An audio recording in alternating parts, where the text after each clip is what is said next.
little more than 2 weeks till Christmas, December 9th, 2024. Hope you are doing well. It does not feel like it's almost 2 weeks till Christmas. Really, it doesn't feel like that at all. I've seen the cool lights and I've seen people's Christmas displays and all that.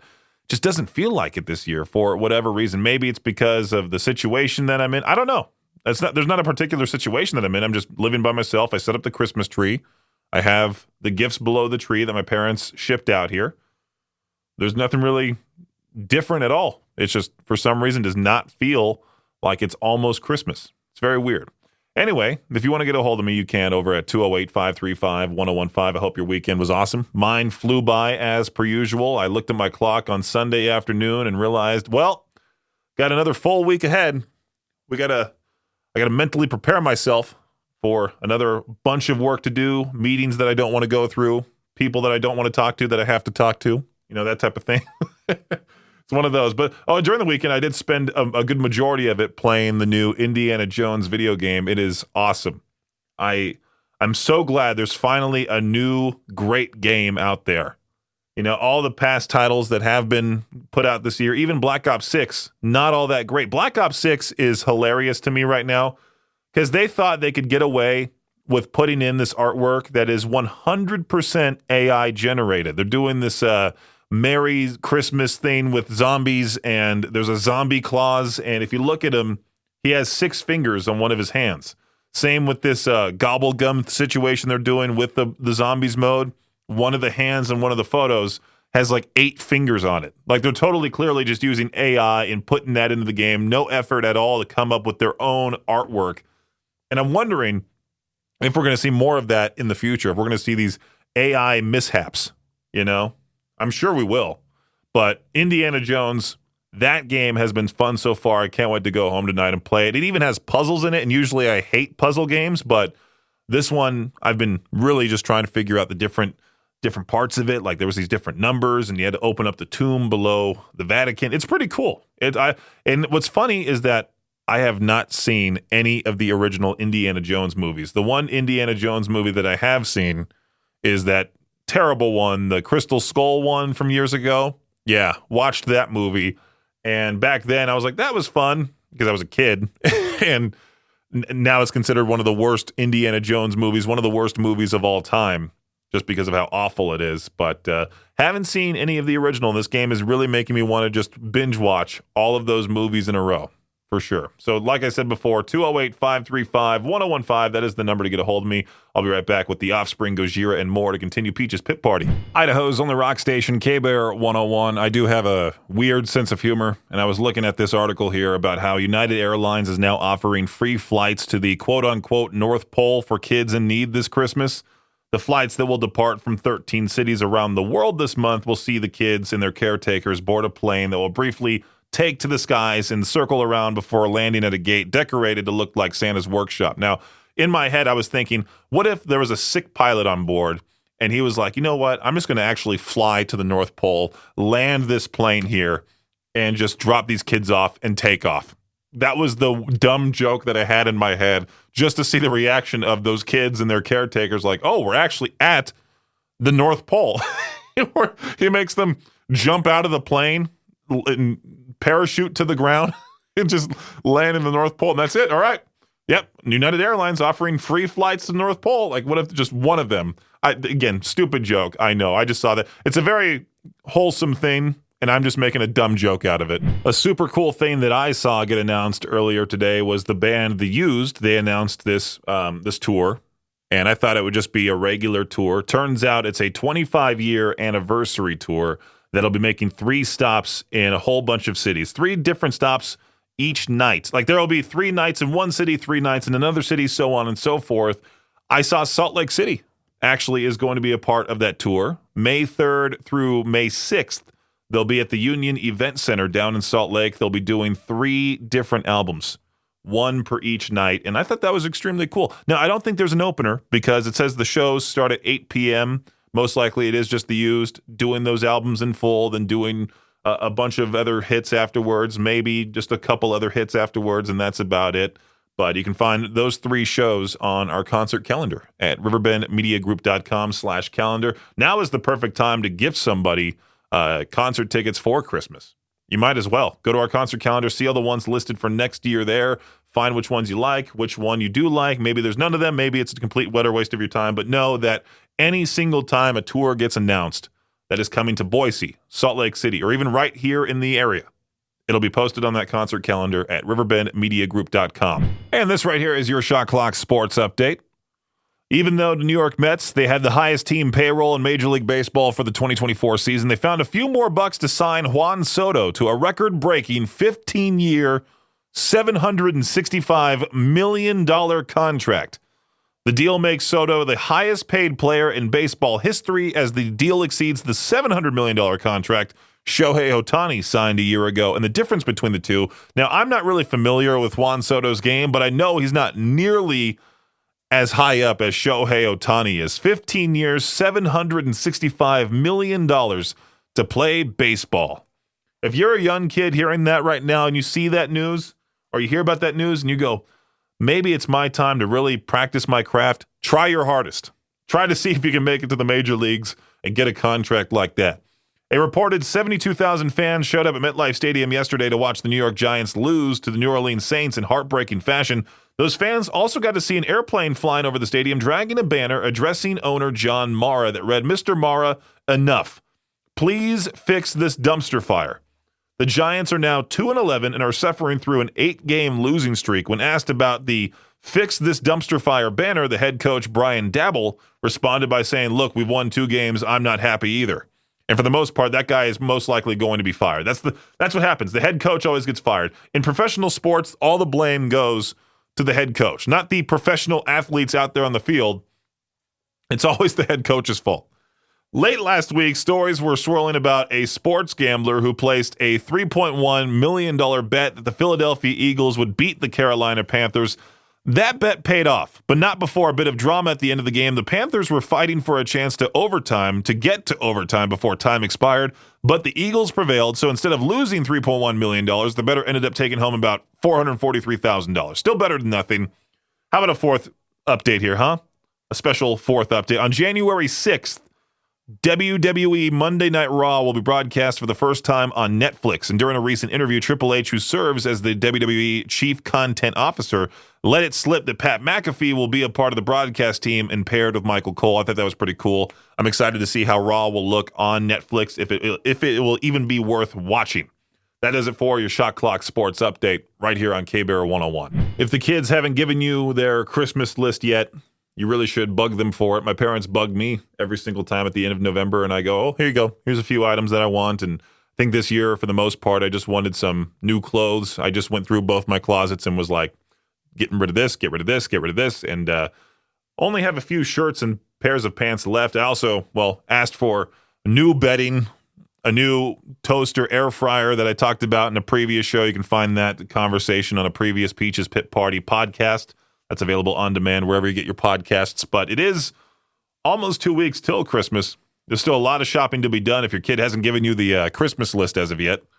My Christmas list, like I've talked about on the show many times, has devolved over the years. Back in the day, I would ask for video games and different expensive items. And sure enough, this year it's just like, hey, can I potentially get some new bedding?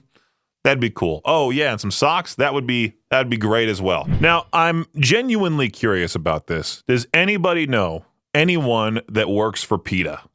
Every time I see news about PETA, it's always something bad. They're protesting something, boycotting this, going against that, or whatever.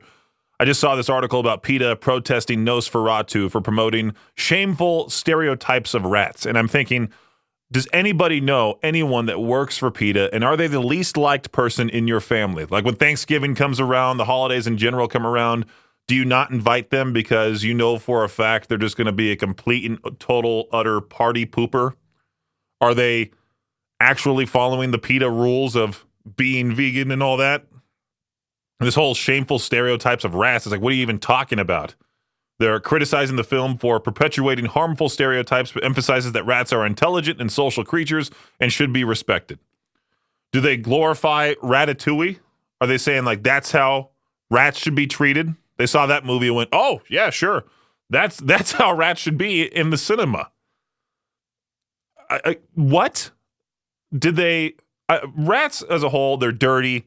Are they mad at New York for trying to get rid of the rats? Because New York has a giant rat problem. I was just reading this story about how this wedding proposal, this marriage proposal, was upstaged in the worst way possible. There's a rat that just completely ran through. They're at this beautiful place in New York City. I'm looking at a photo right here. It's like a archway with a whole bunch of plants around it. Sure enough, rat just comes running through and completely ruins the moment. It's all over TikTok. No, it's not. It's not an archway. They're underneath a giant, cool Christmas tree right there in downtown New York. And sure enough, I do see the rat, a giant rat right there, just runs across. PETA, stop with the boycotting, stop with the protests. It's such a terrible organization. As a kid growing up, I've always wondered how other families do Christmas, because there was always this tradition that we would wake up first thing in the morning, go downstairs, or do the big reveal, I should say, that Santa came and there's presents all over the living room. Our stockings were full, and we would open stockings first. We'd take out whatever's in our stockings, and then, sure enough, eat breakfast, then go to the living room and open presents. That was our tradition, still is our tradition. And I've always wondered how other families do it. I have heard other stories and go, really? You guys do that? Like, you guys open presents before Christmas? I have the patience to where I can just wait until December 25th. I feel like I'm breaking this almighty rule if I open Christmas presents beforehand. This family living on a sailboat, they do Christmas in a different way. They embrace that minimalist lifestyle. They have how many kids? 4 members. There's 2 kids. Instead of chocolate, they use small surprises like stickers, seashells, stationery, and notepads, is what the mom said. Interesting. I'm trying to think about it, because it's like, how do you must have a P.O. box somewhere, and then you just go to that P.O. box whenever you're like, oh, okay, I need to check the mail, see if anything important has come through. But then do you take the sailboat out into the open water and then just live out there? Do you live by the dock? It's very different. They put up a small tree. Well, I'm hoping they do, because you can't put a giant Christmas tree on a sailboat. They play Christmas music. How did the kids go to school? Like, that's a very unique thing.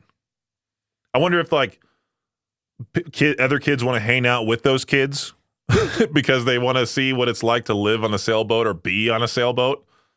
Like, hey, come back to my place. Oh, sure. By the way, I live on a sailboat. Wait, what? And then you take them back. Do they have rooms? I'm so curious as to how this all works. Forget Christmas. I want to see what it's like everyday life for this family living on a sailboat. Peaches Pit Party on K-Bear 101, Idaho's only rock station. Smelly foods. Do you simply just say, hey, they don't bother me at all? Or do you throw a big fit when you smell something like tuna on an airplane? I had some coworkers get so upset with me back when I worked at TMZ, because I would have tuna sandwiches for lunch sometimes, or I would bring in like a can of tuna and put it on top, smear tuna on top of a cracker and eat that for a snack. It's a very healthy food, a lot of protein. It's good for you. Well, this dude named Xavier Torrance, he instead of going up to the passenger that was on the plane with him, eating a tuna sub and saying, hey, this really smells, can you please put that away? He instead pulls out his phone and records a TikTok of the guy eating the sandwich and then posted about it, complaining about how he was stinking up the entire plane. I feel like that's a much worse move, to do something like that, to record somebody, then complain about them and sort of make fun of them online, because commenters are going to be ruthless on any social media platform. That poor guy probably didn't even know. He probably was a nice guy, wouldn't mind putting a sandwich away, but instead he's just getting made fun of online because now this video has acquired more than 700,000 views. And maybe, I don't know, it's tough to say, because I feel like if you're just wanting a tuna sandwich, you're just going to eat it. Like, I think I've eaten a tuna sandwich on a plane before, gotten no complaints. That was before TikTok, though. Maybe somebody has a video of me eating a tuna sub on on their phone somewhere, and they're like, man, screw this guy eating smelly food on the plane. Who does he think he is? There's this story making the rounds about how this Thanksgiving host wants to cancel the Christmas get-together because her guests took all of the leftovers on Thanksgiving, and she was very mad about that. The anonymous woman wrote on Reddit that she made 2 turkeys, a ham, 20 pounds of mashed potatoes, and 2 pans of stuffing. However, the next morning when she was craving leftovers, she opened the fridge and stood there in shock. It was empty except for a bag of turkey wings and half a bag of dressing. Her husband said he saw guests leaving with unopened desserts, gallon bags of food. I don't want to host Christmas because of this greedy behavior, she wrote. Usually, when I go to like a Thanksgiving gathering with my family, my extended members of my family, they're trying their best to get rid of all the leftovers. They don't want to have any single one of them. They're like, hey, please get this out of my fridge. I just spent hours prepping it, and we expected to eat all of it on Thanksgiving. Now, if there's all these leftovers, just take it with you. To each their own, to peach their own, I guess, with the situations like this. I, for one, would just be glad. Well, I don't know. Maybe I would want like some leftover thing. Maybe like put some to the side or something next time instead of throwing a big fit and posting on Reddit. Peach's Pit Party on K-Bear 101, Idaho's only rock station. I saw this whole article talking about how some men married to Taylor Swift fans cannot deal with their wives' unwavering love for the pop star, and it can lead to blow-up fights, tears, and ultimately divorced. Could you imagine? Yeah, I divorced my wife because she's too big of a Taylor Swift fan. I'm sure the contrasting music tastes is hard to deal with, but that's what you have to deal with when you're trying to get married to somebody. My parents have complete opposite music tastes. My dad, AC/DC, classic rock through and through. My mom, REO Speedwagon, Journey, likes now Andy Grammer, more of like today's pop stars even too. Her and my sister talk about them quite a lot. And I'm like just the black sheep where I'm like, yeah, I like modern metal. They call it, my parents are calling my music screamo and stuff. Or my mom doesn't even call it that. She calls it the music because I showed her Lorna Shore one time. And it, like, for some reason, those types of vocals gross her out. So if I ever want to like just antagonize her, I'll turn on a little clip of, Phil Bozeman doing his heavy vocals. And she'll be like, turn that off. My sister, die-hard Taylor Swift fanatic. Good luck to anybody that wants to try and date her. Because I know she will not give up her Taylor Swift fandom, that's for sure. My sister's been to a lot of different Taylor Swift shows, has the merch. Of course, she likes other artists, and she's not going to have this, she's not going to make it a part of her personality at all. Maybe that's what this article is trying to aim towards, those women or those people overall, I should say, that just have Taylor Swift as part of their personality. Worshiping a celebrity. Now, I did see another study that popped up somewhere saying worshiping celebrities shows, lower intelligence in people. I thought that was an interesting read. I didn't talk about it on the show. I just found this whole article funny. You got to deal with contrasting music tastes. Maybe listen to a podcast when you're in the car together, something like that. Or, people will have a compromise. People will find a compromise. There you go. Not all couples are getting divorced because of Taylor Swift. I tell you right now, the weird news category in the radio prep just literally has Florida man doing this, Florida woman doing that, Florida family going through this, and then animals on the loose. Or I do see here another truck just crashing on the freeway, spilling a whole bunch of melted chocolate all over the freeway in California. But I found this story even more ridiculous than that.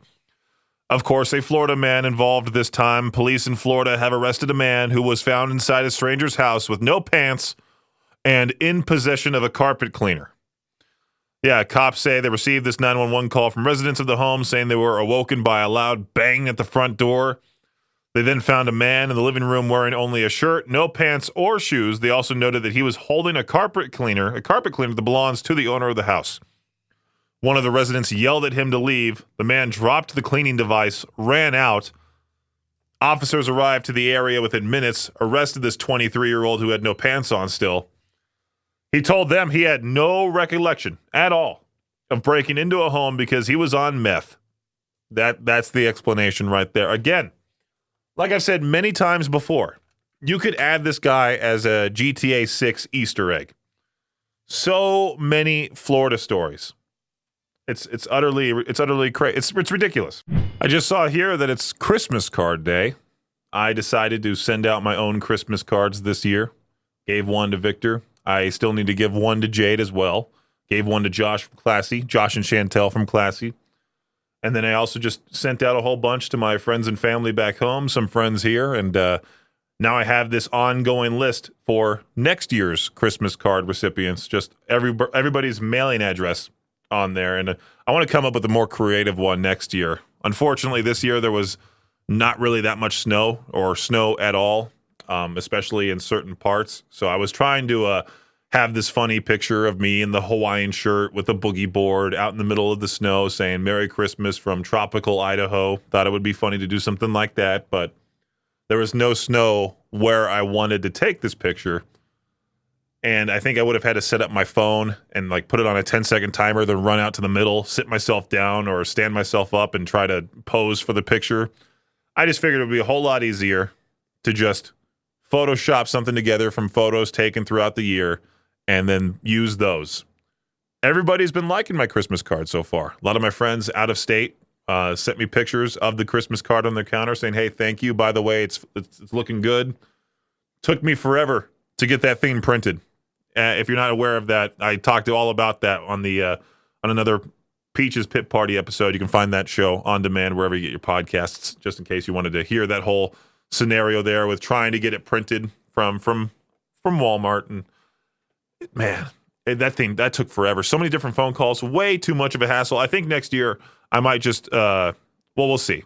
We'll see. I'll have to figure out if I want to still go through with Walmart next year because it is the cheapest option. But is it worth going through all of that again? No, definitely not. If you have a Christmas card, I would say send it to the K-Bear studio. We should do something like that. Collect listeners' Christmas cards. I might post that. I might post our mailing address on Facebook. Say, hey, mail us your Christmas card. We can get them hung up here in the studio. I'll have to pass that by Victor and Jay and see what they think about that. I did see the big news earlier today that System of a Down is doing 3 different stadium shows across the country. They're teaming up with different bands at each stop. I think one of them was Avenged Sevenfold. That was in Chicago. I did see they're teaming up with Deftones for another, Korn for the other one. I forgot which one was which. I think Korn was with the one in Toronto, and the other one, I forgot what the third one even was, but because it's not relevant to the area, so I was like, oh, it's not coming close. Forget about it. I did talk about how The Used is doing their 3 nights in each city tour, 3 albums in each city tour. 3 of those stops are going to be in Salt Lake City. I thought that was pretty cool. In May of next year, those shows are on our concert calendar at riverbendmediagroup.com/calendar. Guns N' Roses will be back on the road next year. The group posted a video on social media this past Saturday that announced a World Tour 2025. Didn't include any specifics. Now, I did see a poster making the rounds that was supposedly leaked from them, and it was more so just a whole bunch of stops overseas, and there was nothing here in the U.S. We'll have to see if they even come here. Who actually wants to see Guns N' Roses now is beyond me. Just because, I mean, they're kind of like, they're the same boat as Motley Crue. Axl Rose doesn't sound the way he used to. Slash, I'm sure, still kills it, but Axl Rose still, I consider the Kanye West of rock and roll, one of the biggest D-bags there is in the genre for sure. He seems like it for 100%. But yeah, if you want to go see any concert that is coming to our area, go check out our concert calendar, riverbendmediagroup.com/calendar. All right, it's debate time for To Peach Their Own. We were discussing this question on the noon hour of Madness and Mayhem, powered by Jalisco's. We were discussing overall controversial questions to ask on Facebook to get people to talk within the comment section. And this question right here, I was figuring, you know what, this is perfect for the type of scenario that I'm in every single time I go to a concert and somebody buys the seats or I'm forced to sit in a seat. I'm not the biggest fan of seats at any venue because they're always small. The one place where the seats have been actually pretty big is the Utah First Credit Union Amphitheater, formerly known as the USANA Amphitheater. But other than that, places like the Rose Bowl, the Forum, the Mountain America Center, any single venue has super tiny seats to where I feel like I'm partially sitting off of the seat when I do sit in it. And my knees are digging into the seat in front of me. Sometimes my knee is to the back of somebody's head in front of me. But sitting or standing at a concert, should you respect the seated rows or a standing fair game at any show? Now, for me, I am 6'9", if the person in front of me stands up, I'll have to stand up, and then those poor people behind me will then stand up and still only see my back. And I apologize to every person that sits behind me or stands behind me at any concert because it sucks. Why would you spend money to just see my back?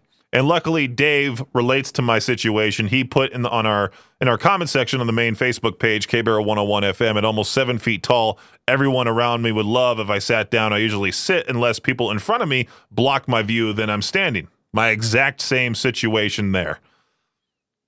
And I did see some people going back and forth. Andrew, respect the seated rows. If you want to stand, get tickets in a standing area. Not everyone can stand or sit for an entire concert. 208-535-1015. What is your stance on this for To Peach the Roan? Should you respect the seated rows or a standing fair game at any show? Let me know right now. Thanks for listening to Peach's Pit Party, the podcast. If you enjoy the show, please share, subscribe, and rate the podcast. Peach's Pit Party is hosted by me, Peaches, and is a production of Riverbend Media Group. For more information or to contact the show, visit riverbendmediagroup.com. Until next time, Peach out.